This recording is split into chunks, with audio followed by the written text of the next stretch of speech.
Hello, Janette and David. Hello, Catherine. Hi, Catherine. So just introduce yourselves to us.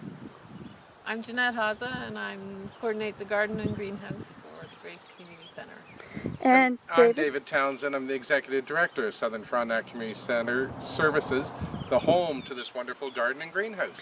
So tell us, David, how the garden got started. Oh, I guess it was 3 years ago where we had the idea of creating a community garden using the 1 acre lot up here at the Grace Center to produce some fresh vegetables for our adult day program and to help provide perishables for the food bank. So we applied for grant money. We found Janette. She willingly said yes to coming and helping manage it and make it work for us. And it's grown, from there. We've just moved from the raised beds that our seniors get to garden in over to the garden that Janette has created for us. And as you can see, it has grown. Janette, what have we got planted and what have we got going? These are pole beans with cucumbers underneath. We have tomatoes. We have beans, zucchini, cabbage, potatoes, onions. We just started an asparagus bed. At the end is a heritage. We used all old varieties of seeds to produce a little heritage garden. So how much produce do you produce and support for our programs? That's a good question. It's a great question. I usually bring at least 3 or 4 bushels of produce a week down to the food bank, and we bring a big basket to the adult day program for their lunch. And David, how has this program assisted in terms of our costs for our programs? Oh my goodness! We received a grant from Green Shield Canada to get this growing and enlarging. It means that our costs for the program have dropped, so the dollars that we get in through donations are used more wisely. We're able to feed our seniors in the adult day program for less than $4 a day because of so much perishables coming from here. And it may not sound like much, but boy, they're stuffed when they go home and they're happy with it. So Janette, tell us who does all the work in this garden, because it's just the two of you standing here now, but we know that there are a lot more people involved. Yeah, we have about 7 or 8 really great volunteers from the community, but we also have a partnership with Lowborough Public School and their grade 7 challenge class, and they come from the beginning of April till the end of June, and then they'll come again in September. There's about 28 kids. They come with their teacher, and they're all divided up into little groups, and they've done an amazing amount of work here. So how much time would you say they volunteer on average a week? They usually come between 1 and 2.5 hours each week. Depends on their timetable rotates at the school, so it depends on their timetable, but yeah. And then other volunteers will probably average anywhere from 2 to 4 hours a week. Yeah, every time they come, yeah. And how has the program with seniors working with young kids worked for you? That's evolved beautifully because we send a group of 3 or 4 kids down into the kitchen to help with cooking every week. And so they help make the lunch for the seniors, they help serve it, and then of their own volition they've started singing and playing the piano with the seniors as well. So it's really been a very, I think, touching.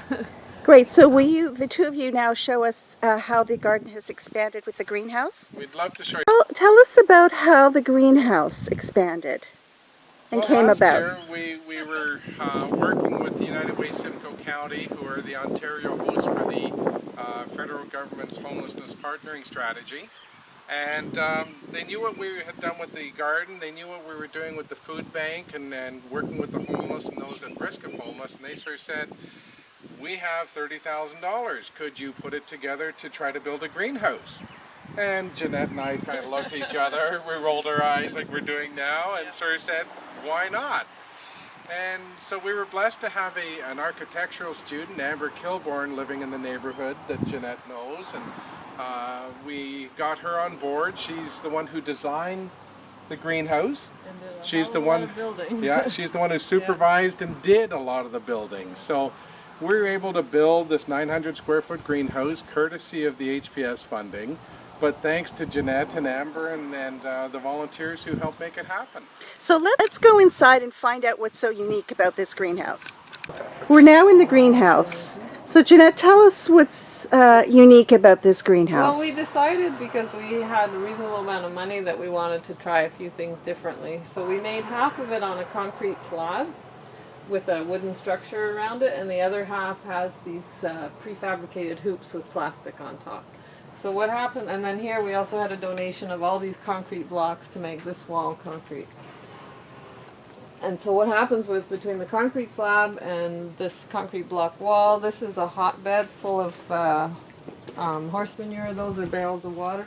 It really moderates the temperature in here, so that we hope in the winter that we can actually grow things in February and March, because these will act as a heat sink. Yeah. And in the summer, it's actually wonderfully, it's not cool in here, but it's not unbearably hot in here because these all regulate the temperature. So yeah, so we tried to do a passive solar greenhouse and incorporate these different features. So how long would you say that this greenhouse has extended the growing season for you? Well, it wasn't ready last year in time to plant it, but I think we will be harvesting it probably up until Christmas. Usually there's sort of January where not much is growing, and then in February when the sun gets stronger, we should be, like, the things will be planted in the fall and they will just lie dormant, and we should be harvesting again in February, March. So walk us through. Concrete slab, and so these are all barrels of water donated by Coca-Cola. And we use this to start all our transplants for the garden. And then these are raised beds that the seniors have planted and they maintain. So they're at waist level. So we thought it'd be a great idea, not only having the students coming up, but the seniors coming out of our adult day program, the two split generations working together, but the seniors now can go back to their more mobile younger days and still be able to take part in gardening and doing the things that they love to do. And is that because of the raised planters? Yeah. Exactly. Okay. And the fact that it's a concrete floor, so it's easy for them to walk on or to bring a walker. Great. Well, I thank you so much, David and Janette, for telling us all about your community garden. You're welcome. Thank you.